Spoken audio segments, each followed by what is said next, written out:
todo por su valor económico, incluso la cultura, la que quizás a lo mejor se empezaría a valorar más si hablamos de cuánto aporta al Producto Interno Bruto, que no es menor, el aporte que hace, incluso es mayor que la industria pesquera, pero eso no es a lo que quiero llegar. Luego de todos esos cuestionamientos que me hice cuando estaba en este grupo, pensé que estar ahí era una buena señal, un indicador de apertura a una conversación multidisciplinaria para contribuir a que desde distintas áreas aportemos a construir una propuesta de desarrollo integral o a pensar una propuesta de desarrollo integral, donde la generación de conocimientos de todas las áreas sea valorada en soporte al bienestar, entendido de forma amplia.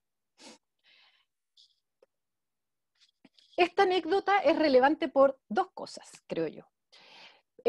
Algo que adquiere fuerza desde el estallido y se refuerza en la pandemia es la crítica a la centralidad de la economía. Y no se trata de demonizar la economía, sería una tontera, creo yo, sino que más bien lo que se requiere es una visión de la economía con consideraciones sociales y que dialogue con otras dimensiones como la cultural y lo político. El estallido social puso en evidencia que los seres humanos no podemos comprendernos como sujetos individuales en búsqueda de maximizar beneficios económicos, donde la vida queda prácticamente sujeta a los vaivenes del mercado. Por otra parte, la pandemia, como algunos tratamos de hacer ver desde un principio, y en AIH escribimos algunas cartas y estuvimos involucrados también en la discusión sobre las estrategias de la pandemia y qué sé yo. Entonces, nosotros tratamos de ver desde un principio que la pandemia no solo tenía que ver con lo sanitario. No somos solo cuerpos biológicos, sino que somos seres sociales, culturales y políticos. Ya sabemos que podemos tener buenos indicadores económicos sin bienestar social, ¿ya? O que se pueden tomar medidas de cuarentena, pero donde solo un grupo privilegiado de la población, una minoría, podrá cumplirlas en condiciones dignas.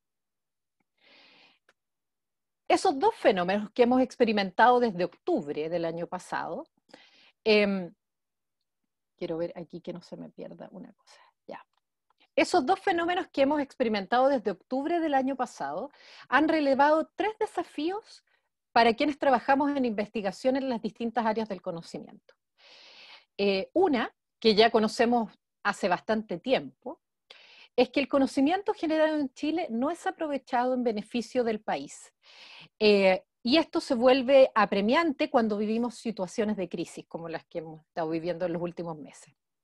De esa primera constatación se derivan los otros dos: la falta de valoración del conocimiento generado localmente y, por consiguiente, el problema del financiamiento. Entonces, el primer desafío, ¿ya?, tiene que ver con un problema histórico en América Latina y en Chile, y es nuestra condición de país exportador de materias primas. No solo importamos productos que bien podrían desarrollarse en Chile, desde tecnología hasta vacuna, sino que también conocimientos, teorías y modelos de pensamiento.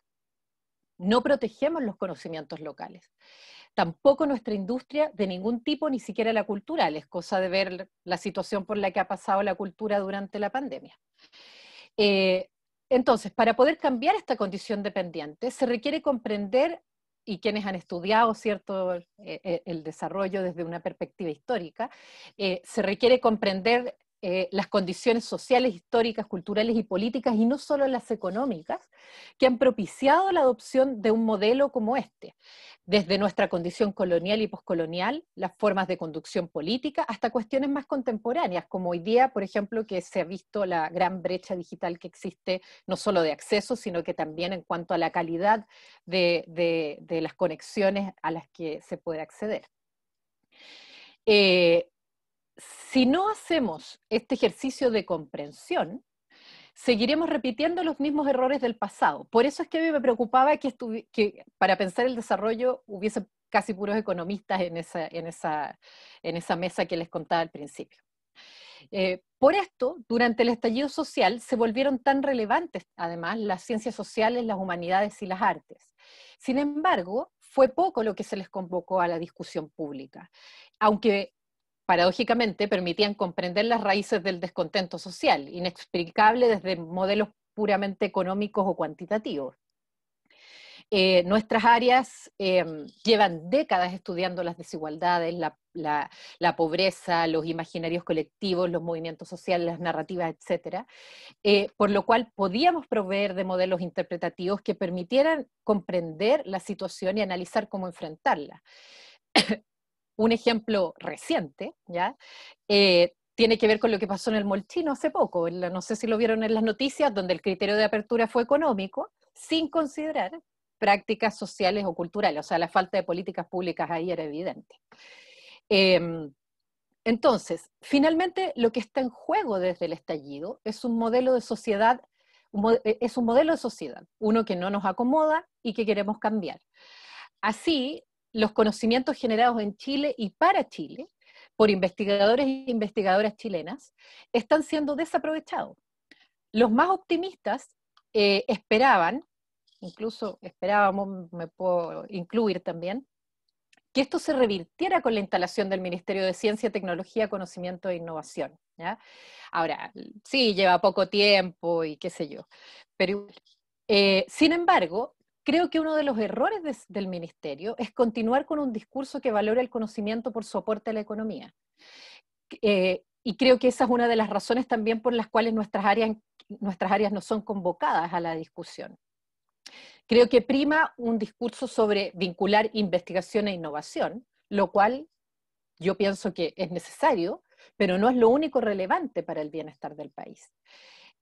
Por ejemplo, es necesario analizar el rol del mundo privado y el necesario cambio cultural que se requiere ahí, porque el mundo privado parece ver que hay un problema cultural fuera de ellos, no se miran a sí mismos. Entonces, la idea ahí de ese cambio que se requiere en el mundo privado es contar con un sector empresarial que aporte a lo público.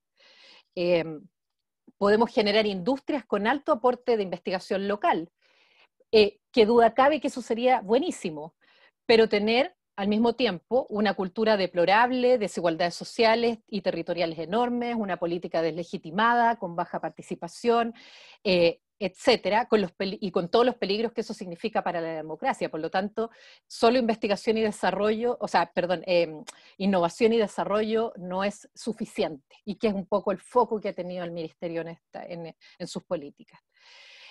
Por otra parte, el Ministerio no puede propiciar y profundizar el solucionismo tecnológico imperante. Si no queremos fomentar una valoración utilitarista del conocimiento, se requiere mover el discurso a uno que valore la generación de conocimiento local por su aporte a diversos aspectos de la vida material e inmaterial. Como decía al comienzo, podemos justificar que la cultura es relevante para el desarrollo del país por su aporte al PIB. En algunas conversaciones que uno tenga con autoridades seguramente va a haber que hacerlo así, ¿ya? Pero eso no puede ser lo único, porque eso sería reducirla a su dimensión económica.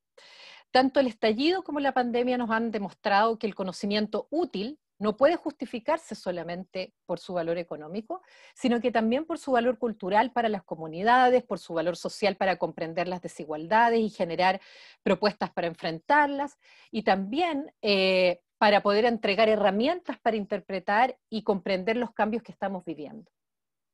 Solo contando con estas herramientas podremos definir colectivamente hacia dónde queremos dirigirnos. Y aquí me dirijo al segundo punto. Para generar colectivamente un camino hacia el tan ansiado cambio de modelo, y en este sentido la nueva constitución marcaría una hoja de ruta, ¿cierto? Valorar el conocimiento producido localmente en los diversos territorios que componen nuestro país es una condición fundamental. Esa valoración debe apuntar en primer lugar a que el acceso al conocimiento es un derecho. El artículo 27 de la Declaración de los Derechos Humanos expresa que toda persona tiene derecho a tomar parte libremente en la vida cultural, la vida cultural de la comunidad, a gozar de las artes y a participar en el progreso científico y en los beneficios que de él resulten. En este sentido, el acceso a la ciencia y al conocimiento es reconocido como un derecho y por lo tanto debería estar presente en el debate constitucional y que trabajemos en establecer garantías para que ese derecho se cumpla. Una forma de garantizar ese derecho puede ser a través de políticas de acceso abierto que de hecho el Ministerio de Ciencias, Tecnología, Conocimiento e Innovación, está impulsando en este momento, hizo una encuesta, igual es importante creo revisar también el documento. Entonces, fomentar el acceso abierto al conocimiento generado desde la investigación nacional, tomando en cuenta las condiciones de producción de conocimiento tanto en nuestro país como en Latinoamérica, así como también que permita a toda la población no solo acceder a los conocimientos, sino que también participar de la generación de este. Un ejemplo de la importancia de este tema son las trabas que hemos observado para acceder a conocimientos que se encuentran atrapados en artículos de pago, y que son importantes y que eran importantes para el debate en torno a la pandemia y las medidas a tomar. Los estados deberían promover políticas públicas que garanticen que la investigación financiada con fondos públicos quede a disposición tanto de investigadores como de público general. Y esto nosotros lo hicimos ver en las propuestas que enviamos desde la Asociación de Investigadores en Arte y Humanidades al Ministerio el año pasado.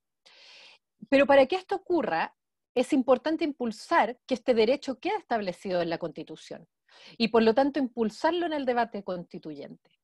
Otra manera de fomentar la valoración del conocimiento y la creatividad, por supuesto, es a través de la educación, incluyendo la generación de pensamiento crítico desde edades tempranas. El tercer desafío es contar con un mayor presupuesto para la investigación y el desarrollo de conocimientos locales. Ya sabemos que somos un país que invierte muy poco en ciencias y desarrollo de conocimiento. Pero además, dentro de esto, hay enormes desigualdades en el financiamiento de las distintas áreas. En Fondesit, por ejemplo, las ciencias naturales y las ingenierías reciben el mismo financiamiento que las humanidades, las artes y las ciencias sociales juntas, ¿ya? El cómo se valora el conocimiento pasa, en alguna medida, por el financiamiento que le entrega el Estado. Hemos visto durante la pandemia cómo nuestra sociedad valora la cultura. Podríamos haber vivido sin películas, documentales, música, libros y todos los eventos culturales que circulan en las redes. ¿Por qué valoramos tan poco la producción cultural local? ¿Porque aporta menos al PIB que otros sectores de la economía? ¿Deberíamos valorar como sociedad la cultura por su utilidad material solamente? Lo mismo ocurre con el conocimiento. Por eso lo primero es fomentar una valoración de este por sí mismo, no únicamente por su aporte económico o por su utilidad, ¿ya? Instrumental, sino que por el bienestar que puede generar en distintas dimensiones del desarrollo humano. Eso es más o menos lo que yo creo que pienso y está para la discusión que deberíamos impulsar en el discurso y en las acciones también. Entonces, no podemos seguir valorando el conocimiento desde una perspectiva puramente o estrictamente utilitaria, así como tampoco la investigación en artes, humanidades o ciencias sociales como adornos de la ciencia, o considerándolas como aspectos secundarios en los desafíos que enfrentamos como sociedad. O sea, se decía, el rol de las ciencias sociales, las humanidades, es para la pospandemia, porque no, ahora estamos viendo lo urgente, y entonces lo urgente era lo sanitario, ¿ya? Y ya vemos que la pospandemia está aquí, lo estamos viviendo, ¿ya? Bueno, no es mi intención generar aquí una división entre ciencias y humanidades, como sale en esta imagen que puse, ¿ya? Sino más bien señalar que para propiciar un diálogo virtuoso que aporte al país desde la producción de conocimiento, se requiere que se valoren los aportes de cada área por igual. La investigación en artes, humanidades y ciencias sociales generan conocimientos que, entre otras cosas, aportan insumos para el desarrollo de políticas públicas. Bueno, ustedes lo saben bien, no tengo que convencerlos a ustedes de eso, ¿ya? Políticas públicas que fomentan la participación en la vida cultural y social.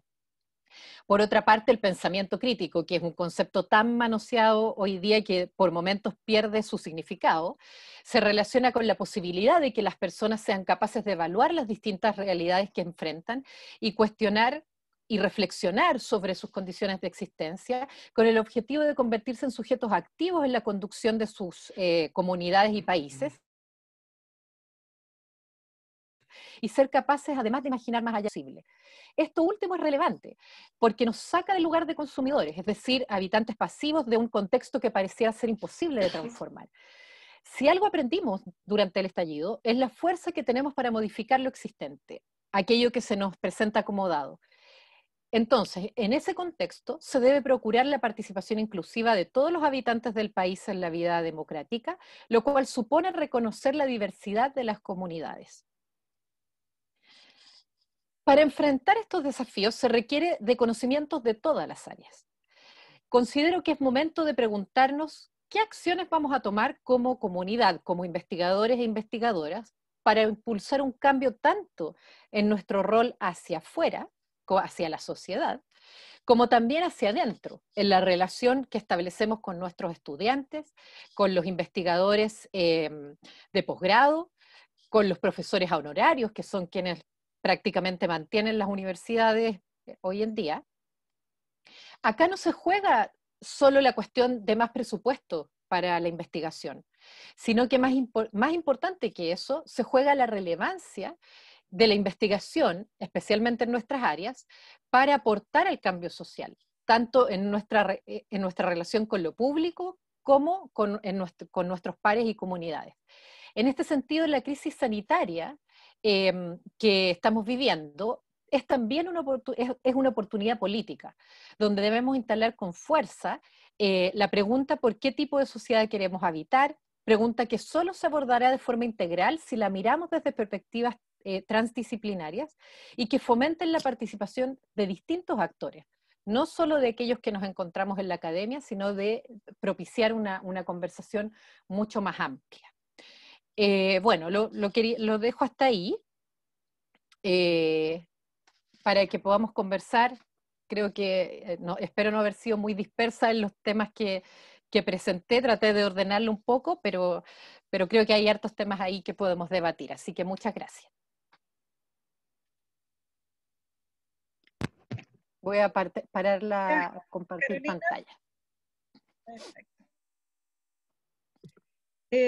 Voy a dar la palabra, como les decía al comienzo, una posibilidad es que hagan sus preguntas por el chat, si no, levantan la mano y pueden activar sus micrófonos.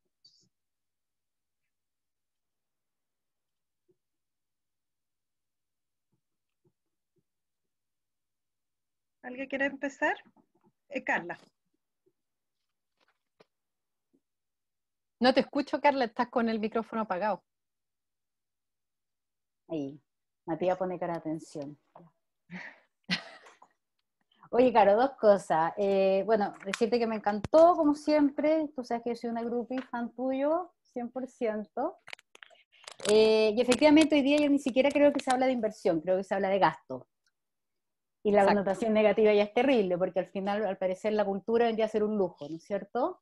Claro. Algo de cuando hay un excedente, se gasta. Como estamos en pandemia y no es prioritario, no, ya no es una inversión nuestras áreas, al parecer. Y en ese contexto yo tengo varias preguntas que hacerte. Una que tiene que ver, ¿no es cierto?, con estas últimas mea culpa que han salido de los cientistas sociales, principalmente, sobre esta dicotomía entre la producción de conocimiento y la sociedad civil.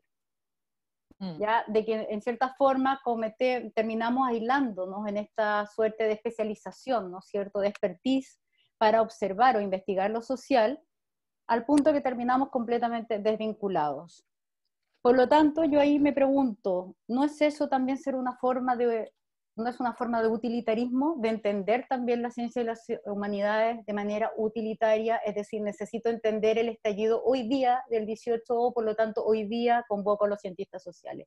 Necesito entender la asamblea constituyente, lo que está pasando ahí, entonces convoco. Al final se genera por una necesidad, y es eso la producción de conocimiento en el área de humanidades y ciencias sociales. Es así como lo estamos entendiendo, lo estamos definiendo, si solamente lo planteamos desde el incremento que pueda haber, ¿no es cierto?, los montos a gastar para el desarrollo del área, ¿no es cierto?, de humanidades y ciencias sociales. Y por otra parte, que me parece súper interesante y que hay una palabra que es clave que tiene que ver con la transferencia. Y que por alguna razón siempre lo omitimos y que tiene que ver en definir la producción de conocimiento a lo mejor no solo desde lo académico, sino entender justamente a partir de la última slide que tú pusiste, como un espacio de transferencia, de producción, ¿no es cierto?, de conocimiento en donde se funden distintos saberes. Saberes que las mismas transformaciones, ¿no es cierto?, de la educación universitaria superior y la misma definición neoliberal, ¿no es cierto?, de la investigación, fue anulando. Y fue anulando una producción de conocimiento que partía en la misma universidad y que incluso podía tener, antes del 73, ¿no es cierto?, instancias en los espacios sociales propiamente tal. ¿Qué pasa con esta idea de transferencia? Cuando tú dices, la idea de producción de conocimiento no es tan solo pensar desde el mundo académico, sino que entender que hay otros agentes sociales, ¿no es cierto?, que son parte clave en esas transferencias. ¿Cómo lo cubrimos? Sobre todo si pensamos en los tipos de fondos con los que nosotros contamos, porque ni Fondart está hecho para ese mundo. Claro. Son hartas cosas, porque en el fondo, partiendo un poco por lo último,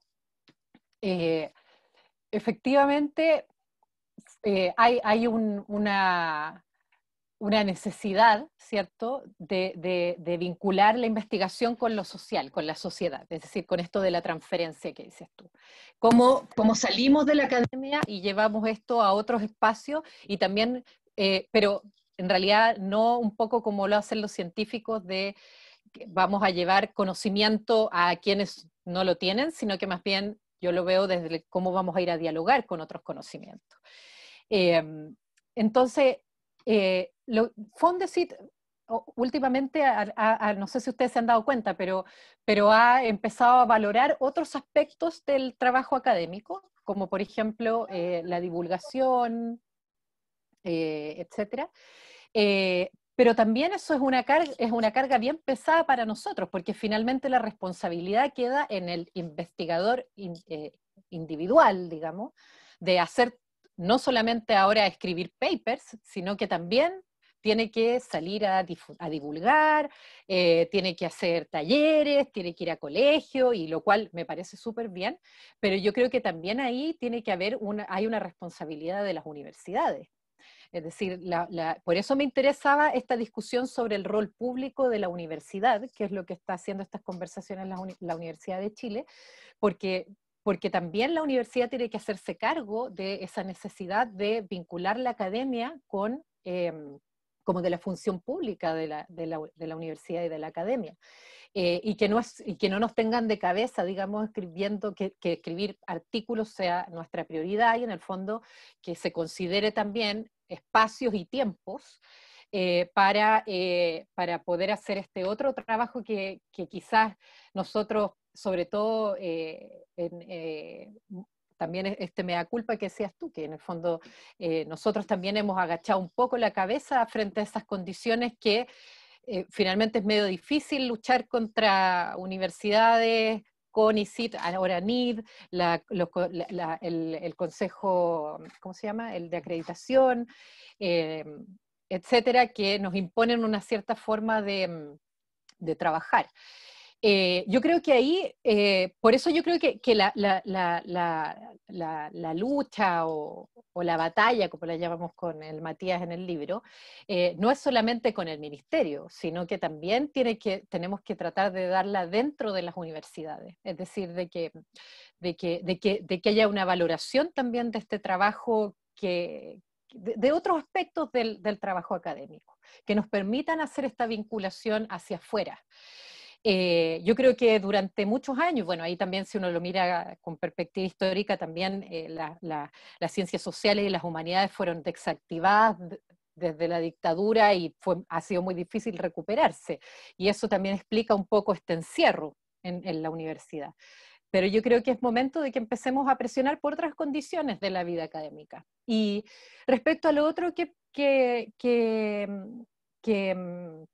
Bueno, y para cerrar un poco ese tema, en el fondo, claro, ANIT puede cambiar muchos aspectos de sus distintos programas, pero eso no va a producir grandes cambios si es que no hay también una presión desde las universidades. Lo otro, respecto a lo otro que planteabas, era claro, también tiene que ver con, yo no sé si lo vería como utilitarismo, como esto de que en el fondo cuando aparecen cierto, no sé, pues ya pensando en el estallido o la misma crisis que estamos viviendo sanitaria, ¿ya? Y que en el fondo ahí nosotros como que empujamos un poco porque deberían haber otras voces y dado que es un problema complejo, ser mirado desde distintas disciplinas y no solo de aquellas que son más valoradas. Yo no lo veo tanto o sea, de alguna manera más bien yo lo veo como ampliar el concepto de lo útil, ¿ya? Porque yo creo que el concepto de lo útil se ha restringido a servir para una cuestión que rinde ciertas utilidades económicas, ¿ya? O para cuestiones muy específicas, como por ejemplo producir una vacuna ahora para el COVID. ¿Ya?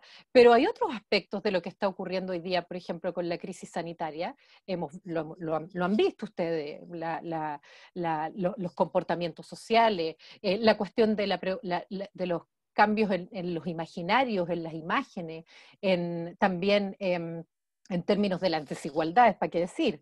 ¿Ya? Entonces, ahí efectivamente nosotros somos útiles. Lo que pasa es que somos útiles en un sentido mucho más amplio, ¿ya? En otra dimensión de lo útil, ¿ya? Y ahí sí, por ahí al menos es por donde a mí me ha interesado entrar un poco, como para justificar las acciones que hemos realizado en el último tiempo.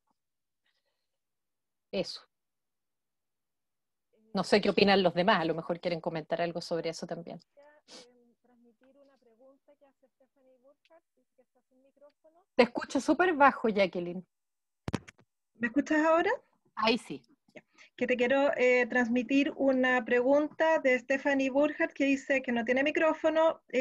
¿Cómo promover, me imagino que todas estas ideas de valoración de las humanidades y de otras disciplinas que no sean las ciencias duras o la economía, cómo promoverlo dentro de los economistas, los expertos, estas ideas utilitarias, cómo hablarles, entre comillas, en su lenguaje? Y dice, uno, por ejemplo, habla de sociedad y de inmediato te dicen socialista. Y quiero colgarme de esta pregunta de Stephanie con respecto a quizás también nosotros tenemos que hacer una autorrevisión en que todos quienes nos transitamos en el mundo de la academia y las humanidades específicamente, ¿en qué estaremos fallando? Porque probablemente tampoco le podemos echar la culpa siempre a que el otro tiene una mirada súper utilitarista. A lo mejor también, no estoy diciendo que no sea así, a lo mejor hay algo que nosotros no estamos logrando hacer, quizás nos encerramos en las academias. Pienso, por ejemplo, yo soy historiadora, por muchos años se leyó mucha historia, de repente la sociedad empezaron a no leer mucha historia, y eso no le echamos la culpa a la sociedad, a lo mejor somos nosotros los que estamos fallando en la manera de comunicarnos. Entonces te dejo esas dos preguntas, cómo hablarles al otro en su lenguaje y por lo tanto a lo mejor hacer una autorrevisión, un mea culpa.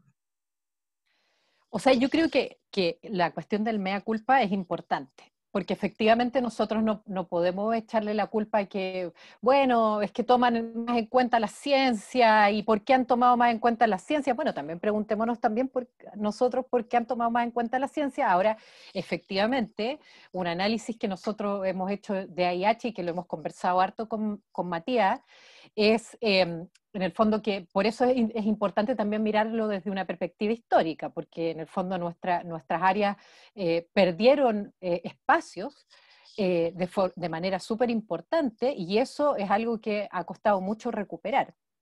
Entonces, se instala un modelo en el cual nuestras áreas prácticamente fueron desactivadas y ha sido muy difícil relegitimarlas, porque además no están prácticamente no están presentes en la educación, ¿ya? Y de hecho la manera en cómo se las educa también es un problema. Es decir, por ejemplo, la literatura que se enseña en los colegios también es desde un punto de vista utilitario, entonces los niños ven que no les sirve, porque les enseñan a pensar a valorar ciertas áreas por sobre otras. Entonces, efectivamente, bueno, es que ahí la pregunta es buena la que hace Stephanie, porque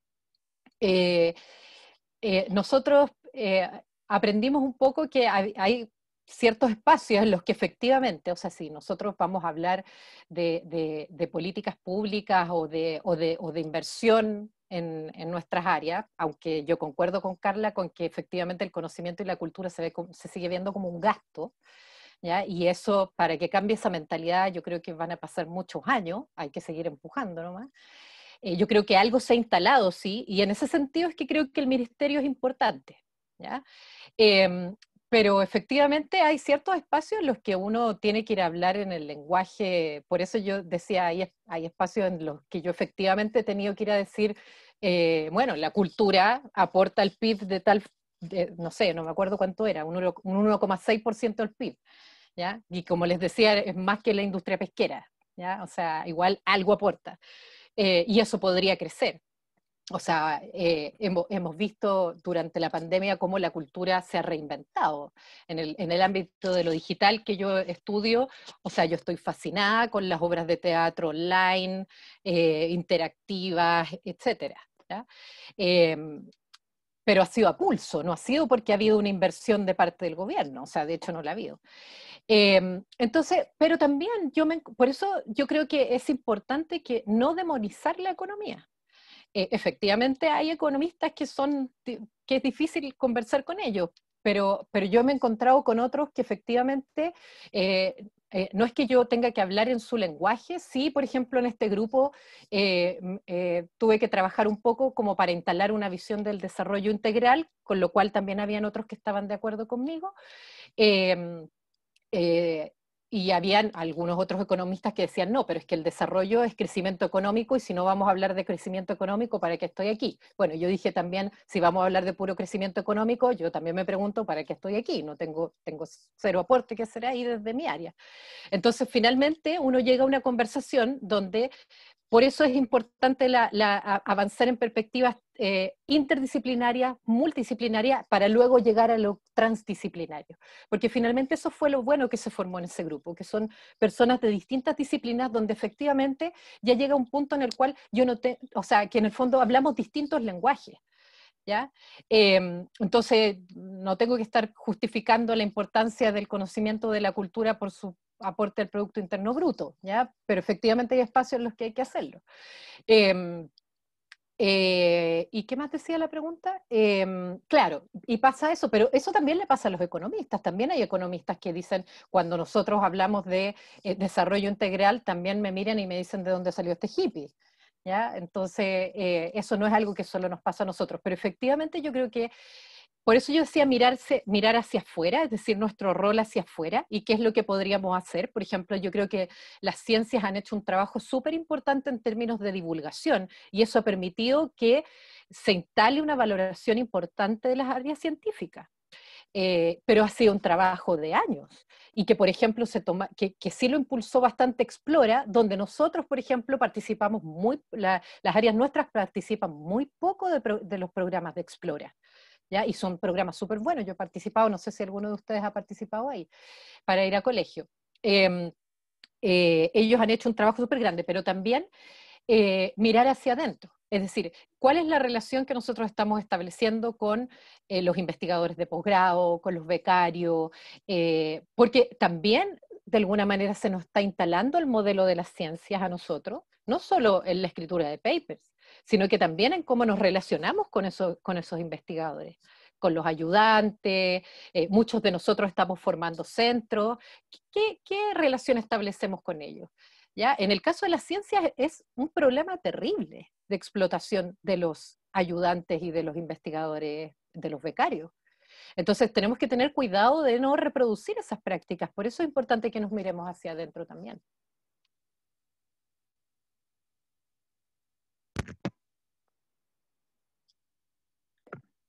Hay otra pregunta, Paula. Yo quería hacer una pregunta, Carolina. Muchas gracias por la exposición, estuvo muy interesante. Y en realidad quería preguntarte cómo se ha dado esta discusión en otros lugares, fuera de Chile, por ejemplo, porque esta situación como un poco de tensión en torno a la utilidad de las humanidades, sabemos que no es solo propia de Chile, sino que en general han estado como sufriendo un poco recorte en distintas partes. No sé, casos de repente en las universidades, historiadores súper importantes en Inglaterra que estudian América Latina se van y no renuevan en el fondo esa plaza, sino que queda finalmente como uno menos y pareciera ser que, bueno, ya se jubiló, entonces menos gasto para la universidad. Entonces no sé si tú tienes como alguna referencia respecto a esta discusión en otras partes. Bueno, tú, como bien dices, efectivamente es un problema global de las humanidades, porque yo lo vi en Estados Unidos, cuando había un problema financiero, los primeros departamentos que se cortaban. De hecho, ahora durante la pandemia también he conocido casos de amigas mías que están en Estados Unidos que fusionaron departamentos, desaparecieron otros en el área de humanidades. O sea, igual se viene una crisis, yo creo, bien grande que por lo menos, no sé cómo estará la Finis, pero la Diego Portales ya venía en una crisis y no sé qué es lo que irá a pasar ahí, pero ya he escuchado a otros colegas donde están recortando financiamiento en universidades, sobre todo como en regiones. Pero a nivel mundial o en otros países, al menos lo que nosotros estuvimos investigando, sobre todo para la cuestión de mirar formas de evaluación de nuestras áreas, en otros lugares. Por ejemplo, en Colombia se hizo un trabajo bien importante para introducir nuevas formas o formas diversas de evaluación de las distintas áreas, ¿ya? Y que eso permite, ¿cierto?, considerar las especificidades de estas áreas. Ahora, yo no sé qué significó eso en temas de financiamiento, porque el problema en general de la producción de conocimiento es ese, pero el de nuestras áreas es mucho mayor el problema porque somos siempre las que, como decía Carla, se ve como un gasto. Entonces ahí es, efectivamente, por eso yo decía que el discurso es distinto cuando nosotros hablamos dentro de la academia, porque en el fondo yo a ustedes no los tengo que convencer de la importancia de nuestras áreas, sino que en el fondo es como cómo salimos hacia afuera nosotros a convencer de la importancia de nuestras áreas. Y ahí es donde muchas veces efectivamente hay que echar mano a la poca inversión que se hace en nuestras áreas, de el impacto que tienen distintos espacios, ¿ya? Entonces... pero yo creo que efectivamente, como decías tú, Paula, no conozco así casos específicos, sí algunos, como te decía, puntuales, pero yo creo que es un trabajo que tenemos que seguir haciendo porque la verdad es que con todo esto de la pandemia yo no creo que se venga fácil para las áreas nuestras, sobre todo. Entonces, por eso creo que una de las cosas que es importante instalar es, por ejemplo, el debate sobre la generación de conocimiento en el proceso, en la Constitución, es decir, que eso esté como un derecho. Quizás eso puede dar pie a que esté incluido en la discusión sobre el desarrollo, eso puede permitir una mayor valoración, no sé, lo veo como una especie de cadena de acciones que deberíamos empezar a desarrollar. Pero sí, como eso. Gracias, Carolina. Ahora Antoine y después Marcelo. Y Matías también tenía una pregunta. Matías, no lo veo. Ya. Antoine, Marcelo y Matías. Buenas tardes, un gusto estar aquí compartiendo con todos y todas. Mira, Carolina, gracias por la presentación porque la encuentro súper fértil y estimulante y me genera dos comentarios y preguntas. Una de las cosas que me interesa mucho en lo que están haciendo en IH, lo que estamos haciendo en IH, es precisamente el hecho de vincular teoría con acción. Acción casi de lobby, entre comillas, cuando van al ministerio, acción que tienen que ver con también experimentaciones más artísticas, o sea, tantean cosas y encuentro que eso es súper importante porque finalmente varias veces tenemos esa conversación, pero no genera nada más, digamos, o sea, se queda ahora en la virtualidad de Zoom y antes en una sala de seminario, nada más. Y parte de lo que me preocupa hoy día es que siento que hemos perdido una batalla, que es la batalla de los instrumentos. O sea, la construcción del desarrollo, de la planificación del futuro, ha pasado desde la Grecia antigua por instrumentos que pueden ser, ¿cómo se dice?, pironizas, oráculos, y hoy día escenario de anticipación, algoritmos o modelizaciones. Entonces, quisiera saber si conoces de experimentaciones, quizás que vienen más de las humanidades y de las artes, que permiten precisamente disputar esta construcción o esta producción de cierto futuro y que enmarca un proyecto de sociedad y de comunidad. Y en vínculo directo, lo otro sería preguntarte por lo que entiendes por público, cuando te refieres a la universidad pública, a lo público. Quizás equivocándome, siento que cuando nos referimos a esa idea de público, tendemos a conceptualizar algo que finalmente ya pasó, que es pasado, que tiene que ver con el proyecto de bienestar del Estado, de la gubernamentalidad social, podríamos decir. Y hoy día no creo que podamos replicar lo mismo, pero a la vez hay espacio para reapropiarse de esa idea de público. Entonces, ¿cómo tú proyectas, digamos, una universidad pública? ¿De qué se trataría a tu juicio? Buena la pregunta, la verdad es que no lo había pensado mucho, pero una de las cosas que yo planteé en esa mesa, que no son muchos, y que lo que suele pasar es que al principio parten mucho y después quedamos como 4, así que en realidad no sé qué propuesta va a salir de ahí de desarrollo. Pero efectivamente lo que yo planteaba era que es necesario entender lo público como no restringido a lo estatal. Hay toda una discusión respecto a que lo público hace mucho tiempo, como dices tú, no está restringido al Estado, sino que más bien lo público está en las redes que se generan a nivel social, en los territorios, no necesariamente en la institucionalidad. Entonces también la idea ahí es mirar lo público desde una visión amplia, pero yo creo que efectivamente, yo no lo había pensado mucho, lo planteé así en la mesa, pero tampoco se discutió. Mi impresión es que desde esta iniciativa de la Universidad de Chile lo que se está haciendo es, claro, mirar lo público restringido al Estado, a la relación con el Estado. Pero al menos en la mesa nosotros tuvimos esta mini discusión respecto a que lo público no estaba solo ahí, sino que tenía que ver con una cuestión más amplia vinculada a, como te decía, a las redes, a los territorios, más allá de la institucionalidad. Y respecto a la otra pregunta, yo creo que efectivamente una de las cosas por las que surge AIH es por esto, como de ir un poco más a la acción y dejar de quejarnos un poco de la terrible situación en la cual estaban las humanidades y las artes y empezar a hacer cosas. Y empezar a hacer alianzas también. Yo creo que eso fue fundamental en el trabajo de AIH. De empezar a hacer alianzas con otros grupos, con otras organizaciones de investigadores, con científicos. Eso también funcionó súper bien.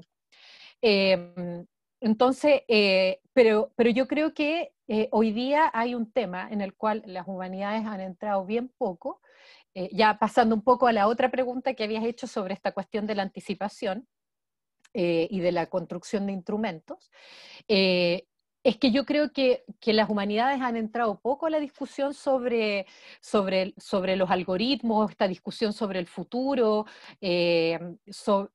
no sé, yo pienso, porque al menos yo que trabajo en ese ámbito, lo que veía un poco desde las humanidades era, porque yo no me formé en las humanidades, me formé como socióloga, entonces cuando entro era mucha resistencia hacia lo tecnológico. ¿Ya? Lo tecnológico como como puras herramientas de dominación, ¿ya? Y por lo tanto eso era como una especie de freno para entender el fenómeno. Y yo creo que hoy día lo que más se requiere es justamente entender y virar estos fenómenos de la cultura digital y sobre todo de los algoritmos y lo de los datos que ha estado súper presente en la discusión sobre la pandemia. O sea, a mí ver los informes de los México y todo era una cuestión de puros datos donde muchas veces uno no entendía nada, y yo creo que la mayoría de la gente no se aburría con tanto dato y todo reducido a un dato. ¿Ya? También se impulsó la discusión sobre establecer mecanismos de seguimiento para la cuestión de la trazabilidad a través de como herramientas de vigilancia. Entonces, ¿y dónde estaba la discusión de las humanidades ahí? ¿Ya? Yo al menos la vi muy poco, excepto algunos organismos especializados como, no sé, pues derechos digitales o datos protegidos, ¿ya? Pero yo creo que también ahí donde quizás se está dando esa discusión es desde las humanidades digitales, donde efectivamente se están trabajando y construyendo instrumentos, pero también mi crítica a las humanidades digitales es que efectivamente buscan legitimarse eh, a través de ser una especie de ciencias humanas que utilizan datos, ¿ya? Como la aplicación de lo cuantitativo al análisis de las humanidades, una especie de matematización de las humanidades.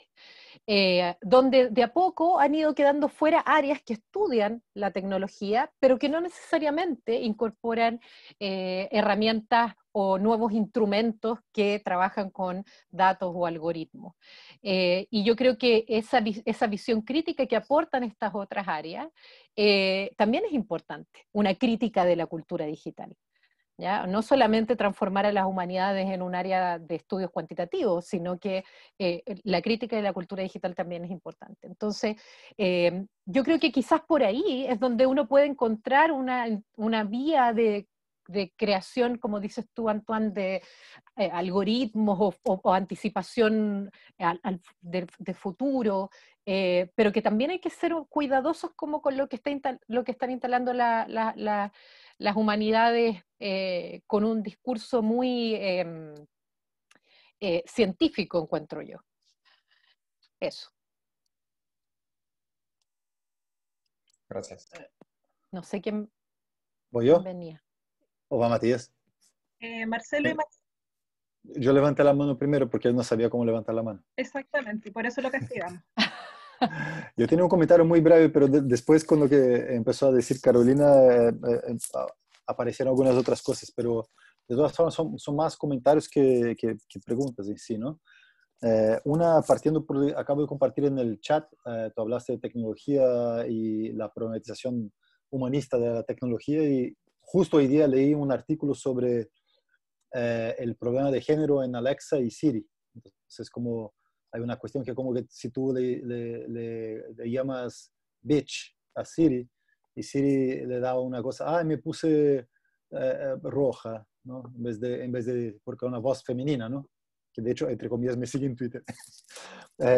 y, y entonces yo creo que hay mucho terreno ahí. Yo conozco mucha gente que hace eso y es muy interesante. Yo con Antoine escribimos un artículo que tiene que ver un poco con una problematización de lo que tú metiste en un gran canasto que es la cultura digital, ¿no?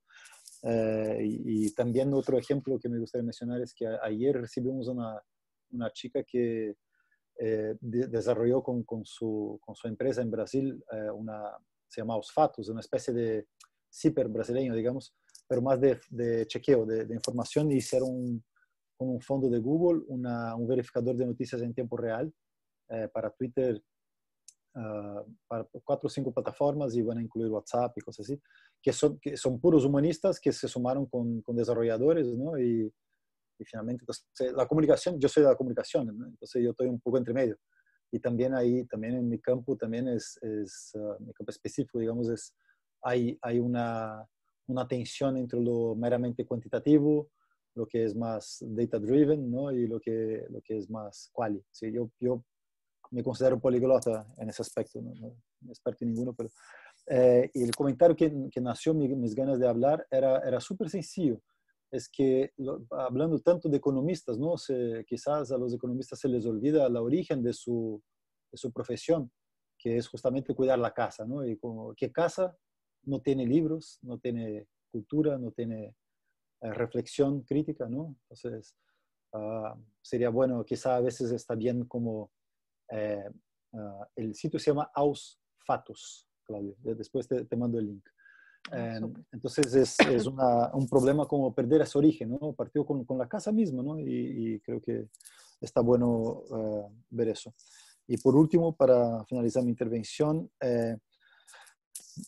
queda un poco, el tema de lo público es un tema también que a mí me fascina, ¿no? Y sobre todo cruzando con lo académico y lo dejo como pregunta general, ¿no? O sea, me asusta un poco cuando, a pesar de que yo también trabajo en una universidad privada, ¿no? O sea, la amplificación del sentido de lo público me preocupa que sea a la vez una desoneración del Estado, digamos, que cuando hay ONGs y universidades privadas y todo eso, el Estado ya deja de ser responsable por una serie de cosas que, según mi visión, según algunas personas, quizás debieran seguir siendo su responsabilidad. Entonces, un comentario como en esa, siempre cuando me entusiasmo con la función pública de mi propia universidad, por ejemplo, me enfrento con ese especie de dilema estructural, ¿no? Esos eran mis comentarios. Gracias. Gracias, Marcelo. Respecto a eso, a lo primero que planteabas, el tema de Siri y de Alexa, sí, o sea, hay un tema de investigación, que de hecho yo he leído varias investigaciones respecto a cómo estas inteligencias de cuidado o de búsqueda, etcétera, ¿por qué utilizan voz de mujer? ¿Ya? Ahí hay un problema de género gigante que yo creo que es súper interesante de investigar, pero más allá de eso, o los robots de acompañamiento también, eh, también está esta, ¿cómo se llama? Se me olvidó, la que recibió la ciudadanía ay, bueno, se me olvidó el nombre de esta robot. Bueno, pero en el fondo, pero efectivamente los temas de la cultura digital al menos, pero yo creo que en general, hoy día enfrentamos problemas súper complejos que no pueden ser mirados solamente desde una disciplina. Yo lo he visto en el tema de la tecnología. O sea, cuando, por ejemplo, a mí me pareció una buena señal, pero no sabemos en qué va a terminar finalmente la política de inteligencia artificial que está impulsando el ministerio, en que hicieron unos conversatorios donde invitaron a gente de distintas disciplinas a conversar sobre inteligencia artificial. Eso me parece súper importante y valioso. Pero, y eso fue también abrieron un proceso para enviarles insumos sobre la política, etc. Donde también participé, sobre todo porque me dio sustito saber que en esos grupos que se estaban armando para discutir la política que se había planteado de inteligencia artificial, estaba participando hasta el momento la SOFOFA y unas empresas de tecnología. Entonces, también, ahí yo dije, como en el fondo, ahí falta una discusión sobre, y además, cuando uno miraba el formulario, los aspectos sociales, culturales, verían al final y en unas preguntas súper como nada que ver. ¿Ya? Todo estaba concentrado en cómo generábamos más capital cultural y más tecnología. ¿Ya? Entonces, participé en una de esas conversaciones. Pero efectivamente cuando uno mira la composición del comité que está discutiendo el comité de inteligencia artificial, de nuevo, son ingenieros, economistas, y me parece que hay un abogado o abogada. Y eso es todo. Y en un momento hubo un filósofo para discutir la parte ética, pero que no sé por qué ahora ya no está. Por lo tanto, toda la política se va a discutir entre ingenieros y economistas. Y a mí no me parece mal que estén los ingenieros y los economistas, si el punto es que faltan otros, es un problema que tiene distintas aristas, tanto en la relación humano-máquina, que es algo que nos compete a nosotros, una visión crítica de la cultura digital que también de alguna manera también nosotros podríamos aportar, la cuestión ética, que es fundamental, ¿ya? Incluso cuando se piensa el desarrollo de tecnología, pensar el tema de la creatividad. Entonces, por eso yo creo que es tan importante que se impulse esta mirada transdisciplinaria, que me acuerdo que cuando con Matías tratamos de ponerla cuando se discutía la ley del ministerio, nos miraron como, ¿qué es eso? No, ya no hay tiempo, pero en algún momento, pero por ahí se puso y creo que ahora han pescado un poquito más y por ejemplo, apareció este grupo transdisciplinario o interdisciplinario, perdón, en Fondesit, de evaluación. ¿Ya? Lo cual me parece que es un avance. Pero yo creo que hay que impulsarlo a todo nivel. En todas las discusiones, yo creo que nosotros, y de alguna manera también, y volviendo a esta discusión sobre lo público, como también la función del intelectual público, que yo creo que la hemos perdido totalmente. ¿Ya? O sea, por ejemplo, en el tema de la pandemia, había un montón de cosas que decir y yo vi poca gente hablando de nuestras áreas sobre los aspectos, no sé, de los imaginarios, los aspectos simbólicos, los aspectos políticos, como que recién ahora ha empezado a entrar, como que llegamos después a la discusión, cuando eso debería haber estado desde el comienzo, ¿ya? Entonces también yo creo que más que esperar que se empuje desde otros lados, yo creo que tenemos que empezar a empujarlo nosotros. Y eso fue un poco el trabajo que hemos hecho desde AIH durante estos años, que hay varios aquí que son parte de AIH, por eso lo menciono tanto. Eso. Es todo tuyo. Yo tengo una pregunta que no sé si es para Carolina también, digamos, o para todos, o para pensar, digamos, y para discutir. Es que es sobre la discusión constitucional. Tú, Carolina, mencionabas la cuestión que había que impulsar el derecho al saber, al conocimiento. Yo pensé, una pregunta, no lo he hecho en privado, así que te la hago público. ¿No será esa noción demasiado diferenciadora entre los que saben y los que no saben, entre los profesores, la élite y la población inculta, digamos? Entonces, quizá habría que pensar otra estrategia, digamos, para impulsar algo. Yo, se me había ocurrido, y esto por eso digo que no tengo la respuesta, pero quizá empujar una política basada en evidencia local. Entonces, que baje el saber a los territorios, que baje el saber a los diferentes saberes, y desde ahí empezar a empujar algo en el fondo. Entonces, si uno le dice al Estado, bueno, su política tiene que ser basada en evidencias locales, como que en el fondo lo saca el saber desde estos profesores de élite y lo devuelve de abajo hacia arriba. Es una pregunta, no sé qué te parece a ti o a otro. O sea, a mí me parece súper buena idea.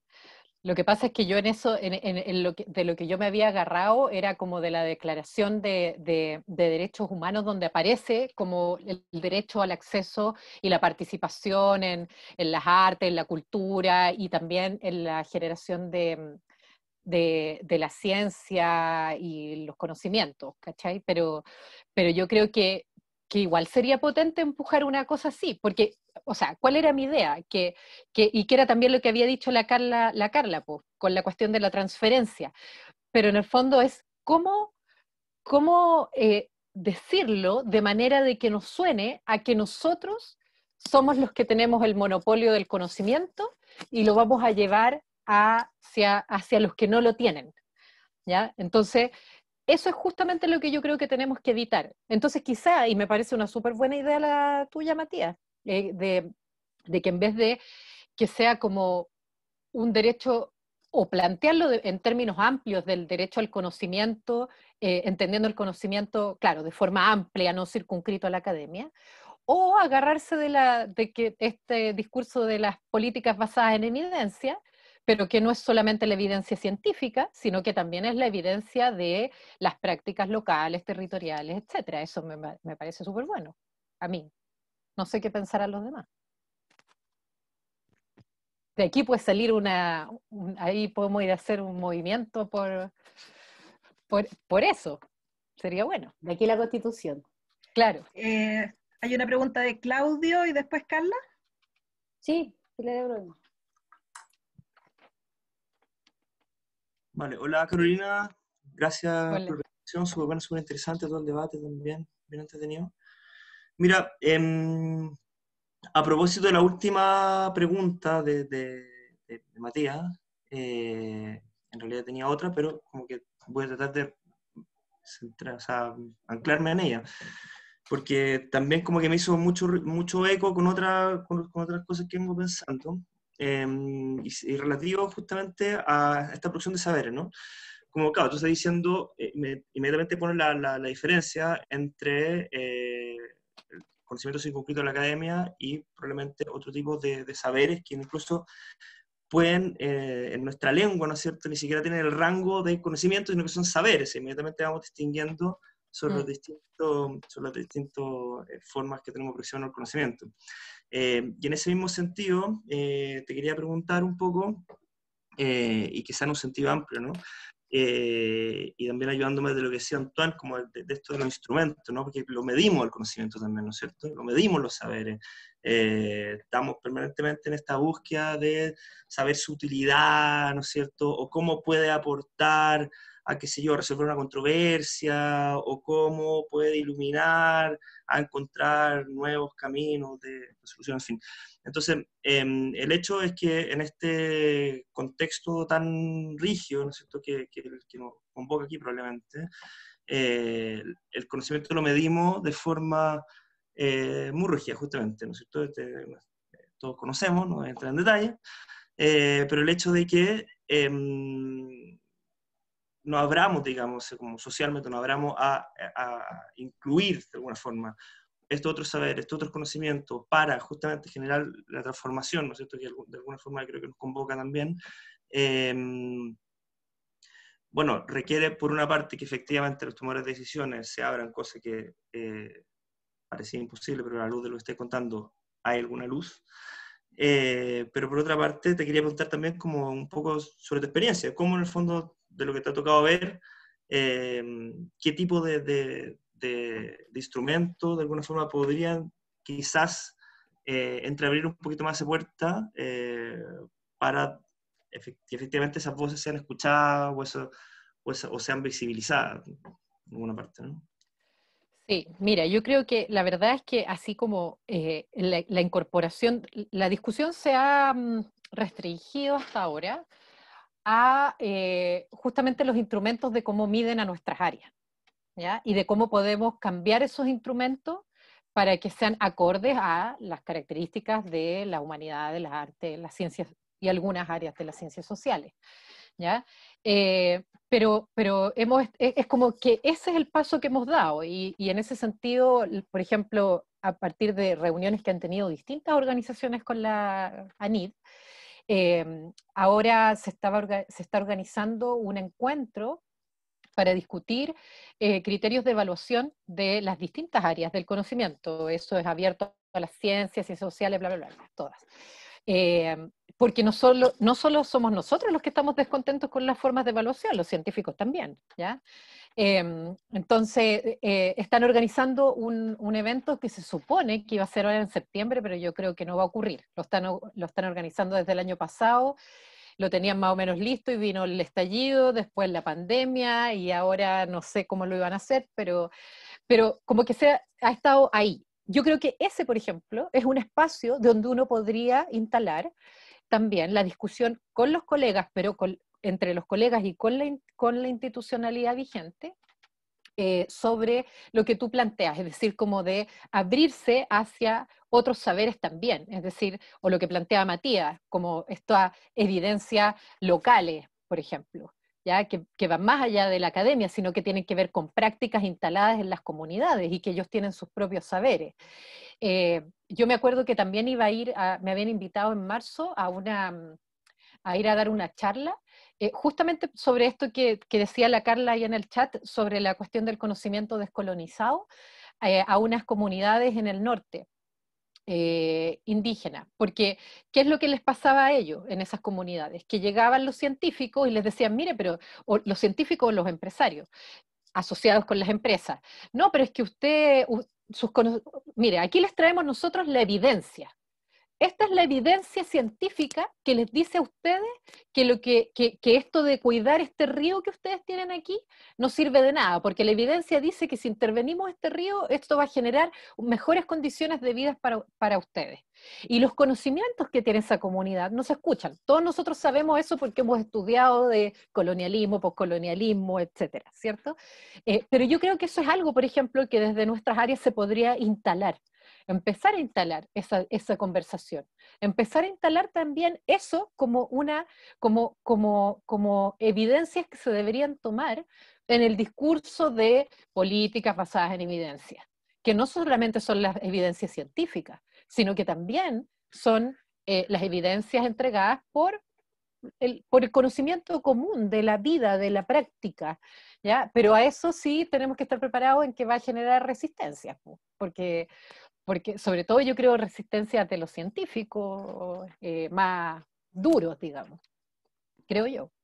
Pero hay que ver, a veces uno piensa, por ejemplo, lo que hablábamos recién, que los economistas son todos unos cabezas cerradas, y yo al menos no me he encontrado con eso en mis últimos encuentros con economistas, entonces hay que intentarlo, creo yo. Hola, yo tenía una pregunta, pero no sé si venía alguien antes. Tere, y aquí no estamos los Sacha, así que no te vaya a colar, venía yo. Ah, ya. Ya, se toma. Oye, Caro. En un momento me confundí, yo no sabía si estaba en una reunión de los Sacha o de la Fini. No te puedo creer de la Fini, ya. Está la Yaque pone la música. Oye, Caro, mira, tengo dos consultas, porque cuando yo hablaba de transferencia, hablaba desde la perspectiva más antropológica, ¿no es cierto? Esta idea de transferencia donde efectivamente los agentes sociales son parte de la producción de conocimiento, no son solamente los sujetos observados, ¿no es cierto? Exacto. Que además hoy día eso ha sido tema en varias editoriales. No puedo dejar de olvidar, ¿no es cierto?, la buena editorial que sacó, no sé si en El Mostrador o en CIPER, ¿no es cierto?, Claudio Fuentes, sobre esta cosa de que hoy día la misma sociedad civil no te está invitando a los académicos, a los expertos, ¿no es cierto?, a los debates, a las participaciones, a los comentarios, porque también hay una suerte de deslegitimidades que se basa, ¿no es cierto?, en esta desvinculación o en esta forma que hemos tendido a producir conocimiento que es sobre ellos y no con ellos. Exacto. Es ahí el punto. Entonces, paralelamente, ¿qué es lo que hace el Estado? Y por eso es importante, y aquí me sumo a Santos, con que es relevante, o sea, manifestar el lugar que tiene el Estado independiente, que podemos decir que lo público no se limita o no está, ¿no es cierto?, enmarcado por el Estado. Es mucho más complejo que eso. Pero hoy día el Estado lo que está haciendo a partir de instituciones como ANIT, por ejemplo, es generar estos fondos para vinculación al medio, disociando mucho más aún lo que es la producción al conocimiento, porque al final el conocimiento también termina siendo, ¿no es cierto?, en una suerte de extensión o espectacularización del conocimiento para las masas. Claro. Y eso no necesariamente implica incorporar saberes, incorporar a la sociedad, sino que seguimos hablando de un consumo, ¿no es cierto?, pero ahora de lo académico, de las ideas. Claro, José Massa ahí llenando estadios. Ojalá yo llenara estadio, porque ahí te explico, me cambia la vida. O sea, el día que alguno de nosotros ha sido un humanista llenando un estadio. Aunque, ¿cuándo fue que uno que vino al GAM, que me acuerdo de haber quedado así pegada en el vidrio y que no pudo entrar? No sé. ¿Quién fue? Pucha, no me acuerdo. Pero era un extranjero. Ay, se me olvidó el nombre. ¿Rancière o no? Rancière, sí. Ya, pegar el vidrio no pude entrar. Pero era Rancière. Rancière, ¿cachai o no? Claro. Ian Carson. Pero mira. Ian Carson en la UDP, claro. Claro, pero ya, sería todo. Ya. Sería todo, claro, pero así como uno nacional. Pero claro, pero yo estoy de acuerdo contigo, con que en el fondo también esto de la vinculación con el medio o la divulgación, ¿ya?, se ha prestado más bien también para ir a llevar el conocimiento a la gente, pero no generar conocimiento con ellos, sino que es como para ellos. Y efectivamente, aunque la ciencia lo ha hecho muy bien en cuanto a generar una mayor valoración del conocimiento científico, yo creo que la estrategia es cerrada en ese sentido. Porque sigue habiendo esta cosa como asistencialista, como también, como dices tú, como de crear estos espectáculos de la ciencia, ya donde efectivamente tú entusiasmas al público que va allá, pero que va más bien como un público consumidor que como a realmente integrar o conversar con ese público respecto a cómo se podrían mejorar ciertas cosas, etcétera. Yo encuentro que igual ha sido, o sea, ha tenido resultados, pero yo creo que quizás nosotros podríamos pensar otra manera de hacerlo, dado que también está todo este conocimiento que tenemos acumulado respecto a las formas de conocimiento colonizado, cómo descolonizarlo, etcétera. Y que esa aproximación, digamos, no la tienen, no es la que han tenido los científicos. Entonces, quizás a lo mejor por ahí, porque yo creo que nosotros, no sé, podemos hacer ferias y cosas, pero no sé, cuando nos invitaban así como, vamos a hagamos una feria de las humanidades. O sea, es como, ¿qué podríamos ir a mostrar ahí nosotros? Tendríamos que transformarnos también como, no sé, habría que verlo, a lo mejor resulta, pero yo creo que quizás esa no es la vía.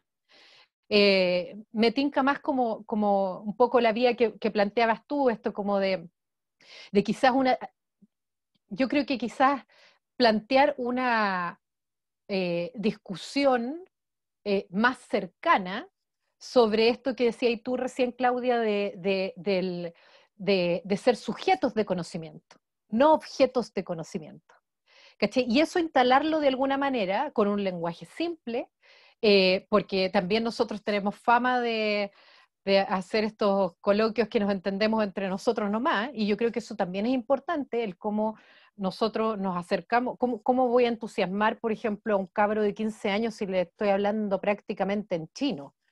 O sea, tengo que, de alguna manera, y no es porque sea tonto, sino que más bien porque no tiene el bagaje teórico que nosotros podemos tener, pero nosotros tenemos que ser capaces de no solamente hablarle a nuestros pares, sino de poder entablar una conversación con personas que quizá tienen otros conocimientos que nosotros no tenemos, pero que también les interesa aprender de lo que nosotros sabemos, pero que si les vamos a ir a hablar en difícil, como se dice, obvio, no nos van a invitar más, creo yo, no sé. Y Teresa parece que quería decir algo también. Hola, ¿cómo estás? ¿Alcanzo? Bien, gracias. Jacqueline, Sí. ¿alcanzo? Sí. No, gracias por la presentación y poder discutir estos temas, porque es súper interesante abrir esa mirada justamente. Me recordé sobre lo que estabas hablando antes, voy a retroceder como un poco a los temas. Esto como de incluir a otros. Me recuerdo cuando yo estaba haciendo mi tesis de doctorado, que fue sobre la valoración del patrimonio astronómico, la divulgación y valoración del patrimonio astronómico. Recuerdo que en esa oportunidad entrevisté a una persona encargada de proyectos de ALMA en los observatorios astronómicos de la región de Antofagasta. Y ellos tenían un proyecto que era súper interesante porque ellos llegaron ahí a ese lugar.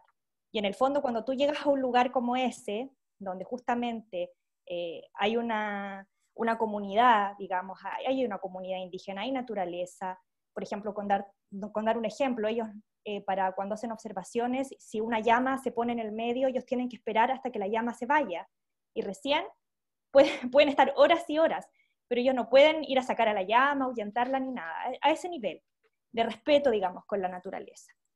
Entonces, ellos tenían un proyecto súper interesante de conocer y acercarse a las comunidades, y ellos aprender de las comunidades cómo observaban el cielo los antepasados, la cosmovisión indígena, y cómo por otro lado también ellos podían unificar los conocimientos que ellos tenían con eso. Entonces, yo creo que también parte un poco desde ahí, ¿no? Cómo yo llego a un lugar, digamos, donde ya hay una cultura, y no vengo a imponer algo desde el exterior, ¿no es cierto?, desde esta mirada técnica, sino que también tengo que entender cómo se observa desde, digamos, desde ese lugar.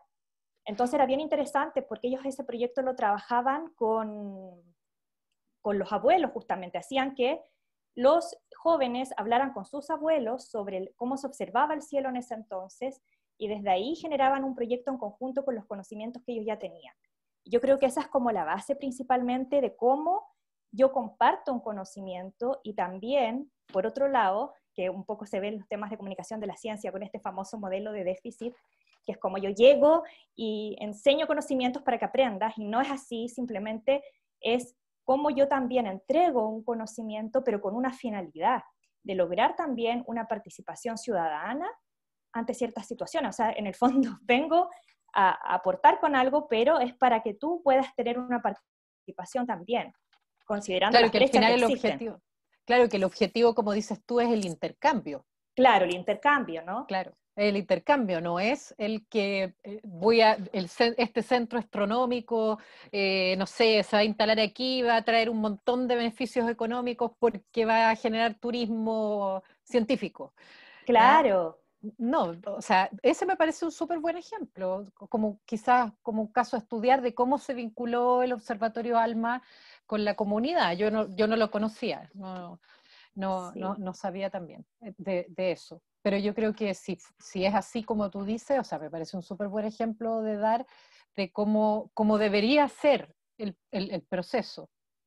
Sí, eso a mí me parece como muy interesante, como yo no vengo a entregarte conocimiento, sino que también vengo a aprender de ti, que me parece como muy interesante esa mirada, quizás, no sé, un poco apelando a lo que decía Matías también.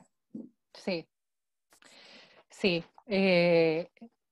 Sí, me parece como que finalmente lo que te decía, eso es como, el objetivo es el intercambio ahí, el intercambio de conocimiento. Y yo creo que eso es quizás a lo que deberíamos apuntar. Y también el intercambio de conocimientos con otras áreas, sí, yo creo que eso es fundamental. Porque por eso yo decía que finalmente no se trata aquí de decir como, bueno, vamos a sacar a las ciencias de su lugar y vamos a poner a las humanidades. No, es más bien cómo propiciamos un diálogo entre las distintas disciplinas, donde, por ejemplo, no sé, a mí me pasó con todo lo que pasó en la Araucanía, empezó a aparecer en Twitter, de que, bueno, desde la genética hemos probado que no existen las razas. Y ese conocimiento me parece súper importante y súper valorable, pero ese conocimiento no sirve para explicar el fenómeno de lo que está ocurriendo en la Araucanía. No es porque la genética dijo que no existen razas, las razas no existieron nunca más y nadie pensó en razas, sino que hay que mirarlo con perspectiva histórica, desde las perspectivas coloniales, postcoloniales, etcétera, etcétera. Entonces, ahí es donde efectivamente nosotros también, uno podría generar una conversación entre estos estudios genéticos y los estudios históricos, de los estudios culturales, etcétera, sobre un fenómeno como ese para mirarlo desde distintos lugares. Y yo creo que ahí, es decir, un fenómeno tan complejo como ese no se puede reducir a una sola mirada. Y lo mismo pasa con la inteligencia artificial y con la pandemia, con tantas cosas.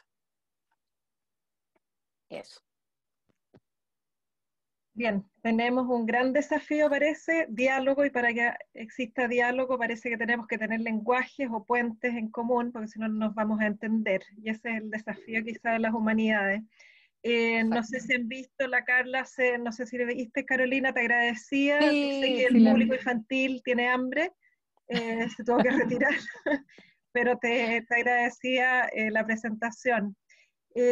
Bueno, quisiera en nombre del CIDOC darles las gracias a todos por participar, por sus preguntas, por estar conectados hoy. Darles las gracias especialmente a ti, Carolina, por la buena disposición, por tu súper buena presentación, interesante para todos. Y los dejo invitados para el seminario CIDOC de septiembre. Les voy a mandar la invitación yo creo que ya la próxima semana, y ojalá nos podamos ver y compartir todas estas cosas, que finalmente estamos todos más o menos en el mismo barco, y es bueno que nos conozcamos y que compartamos estas experiencias a través de nuestro seminario CIDOC. Muchas gracias a todos ustedes. Súper, gracias por la invitación y espero que sigamos conversando más adelante también. Así será. Muchas gracias a todos. Gracias. Chao, que estén bien. Chao. Chao. Gracias. Que estén bien. Chao. Gracias. Chao.